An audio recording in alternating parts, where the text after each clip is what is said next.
Part 4. You will hear part of a lecture for history students about a relic in Tyin, a town in southern France. First, you have some time to look at questions 31 to 40.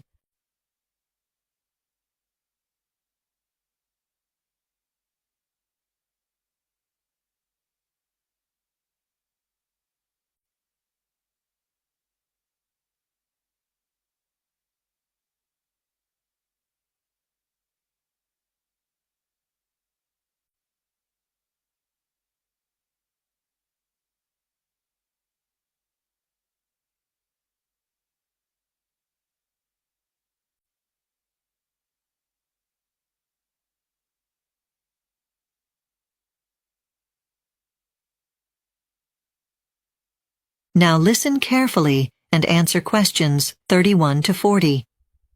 Okay, in this lecture we are going to learn the history of Tyin, which is a county in southern part of France.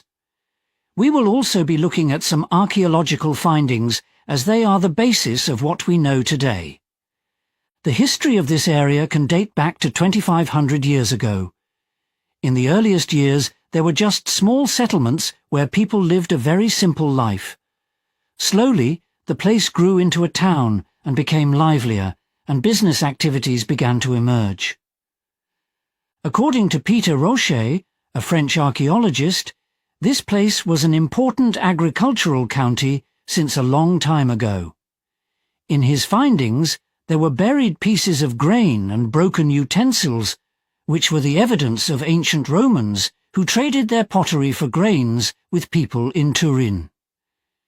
This also proves that the business activities were quite active in this area back then. However, it is something else that gave us a much better idea of what life was like in Tyin about 2,000 years ago. In the 1500s, a Frenchman found what seemed to be the remains of a castle when he was digging a well. There were bricks and stones that looked like part of a building.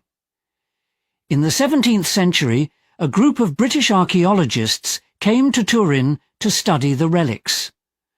Later, Swedish government also sent a team of archaeologists.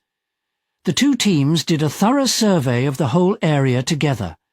It was hard work, which took them several months to dig out the ruins of old buildings and recover the area to what it originally looked like.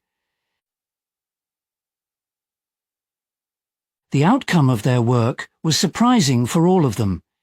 It was a very big area of buildings and facilities for different purposes, which was a very good proof that a civilization existed from so long ago.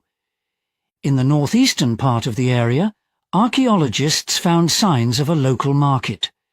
There were stone stands that sellers used to place their commodities, and they even found silver coins, which were the currency back then. It further proved that the business was flourishing in ancient Tyin. About 1 mile to the east, in the eastern part of that region, archaeologists found the remains of a building. From the words on a stone, they knew the building was called Cast. It looked like an old workshop, and archaeologists found tools for making textiles. It was a very important evidence that this industry was established about more than 2,000 years ago, which was situated in the central area, was a big round building, where there was something like a fountain. The team found buckets near it. This showed that it had been the place where people collected water. We could imagine the scene that dozens of people were standing by this fountain with buckets in their hands. What surprised the archaeologists most was that there was an ancient theatre in the northeastern part. There was a stage and several stone seats uncovered. Right next to the theatre, archaeologists unearthed a long stone. Then more stones were found, and they extended across a deeper area. From this, we could conclude that these stones were from an old bridge on the river. Architects were very skilled back then. They used their wisdom to conquer technical obstacles. But people used their wisdom much more than Millie for practical purposes. In the southwestern area, what seemed to be like a garden was uncovered. There were pots and wooden basins. It must have been a very beautiful place, full of plants and flowers of different colours. More importantly, there were 2 statues of lions just beside the gate. It means French people admired the power of this beast at that time, so that they used stones to make these statues. Not far from Dolby House, also in the central area, there was an elevated area, but its lower area in the centre.